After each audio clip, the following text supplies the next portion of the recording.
நீங்கள் ஒரு விஷயம் பாருங்கள், ஒரு கம்பேரிசனுக்காக சொல்கிறேன். யாரெல்லாம் காங்கிரஸை உடைச்சிட்டு போனாங்களோ அவங்கெல்லாம் இந்த ஒரு 60-70 வருஷம் அரசியலில் பார்த்தீங்கன்னா ரொம்ப பெரிய சக்ஸஸ் அடைஞ்சிருக்காங்க. இந்திரா காந்தி அம்மையாரே காங்கிரஸை உடைச்சிட்டு வெளில வந்தவங்க தான். சிண்டிகேட் இண்டிகேட்னு அந்த காலத்தில் மாறிச்சு. காங்கிரஸை விட்டு வெளியில் வந்தாங்க, பிரைம் மினிஸ்டர் ஆகிட்டாங்க. மம்தா பானர்ஜி காங்கிரஸை உடைச்சிட்டு வெளில வந்தாங்க, சிஎம் ஆனாங்க. ஜெகன்மோகன் ரெட்டி ஆந்திராவில் காங்கிரஸ் விட்டு வெளியில் வந்தார், சிஎம் ஆனார். சரத்பவார் காங்கிரஸ் விட்டு வெளில போனார், சிஎம். அந்த மகாராஷ்டிரா அரசியல் ரொம்ப பெரிய முக்கியத்துவம் வாய்ந்த ஒரு இடத்துக்கு சரத்பவார் வந்தார். தமிழ்நாட்டில் ஐயா மூப்பனார் காங்கிரஸை விட்டு வெளியில் போனார், ஒரு செலிப்ரேட்டட் லீடர் ஆகிட்டார். காங்கிரஸ் இருக்கிற வரைக்கும் அவருக்கு வளர்ச்சி இல்லை. எப்போ தமிழ் மாநில காங்கிரஸ் ஆரம்பித்தாரோ அப்புறம் உச்சத்துக்கு போனார். 20 MP ஜெயிச்சாங்க அந்த காலத்தில். அப்படி யாரெல்லாம் you break Congress, you will be a celebrated leader, you will be CM, you will be the prime minister. BJP அனுபவம் அப்படி இல்லை. பிஜேபியில் நீங்கள் கட்சியை உடைச்சிட்டு போனாலோ, கட்சியிலேருந்து ஏதோ மன வருத்தத்தில் வெளியில் போனாலோ, இங்கே அல்டிமேட்டாக பிஜேபி தான் ஜெயிக்குது. அதுதான் நான் ஆரம்பத்தில் சொன்னேன். கல்யாண் சிங்லேருந்து, உமா பாரதியிலேருந்து, எடியூரப்பாலேருந்து, சங்கர் சிங் வக்கேலா, கேசுபாய் பட்டேல், மதன்லால் குரானா, இப்படி பல்வேறு தலைவர்கள் மனச்சமாதானம் அடைஞ்சிருக்காங்களே தவிர கட்சி அதனால் பாதிக்கப்படாது. அது அந்த அனுபவம் எங்களுக்கு இருக்கிறதுனால நான் அதை உங்கள்கிட்ட பதிவு செய்ய விரும்புகிறேன். வாக்கு சதவீதம் 2021 எவ்வளவா? 24 21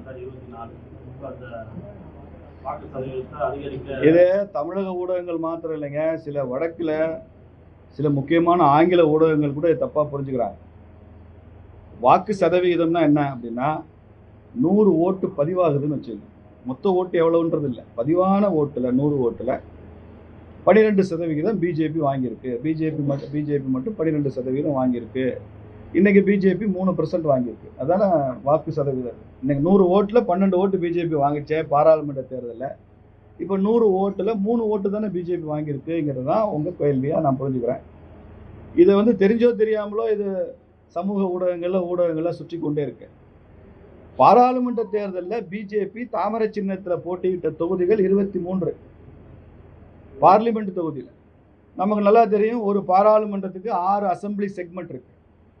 அப்போ 6 அசம்பிளி செக்மெண்ட் பெருக்கல் 23னா 138 தொகுதி. 138 தொகுதியில் தாமரை சின்னம் போட்டியிட்டு 100 ஓட்டில் 12 ஓட்டு வாங்கினோம்.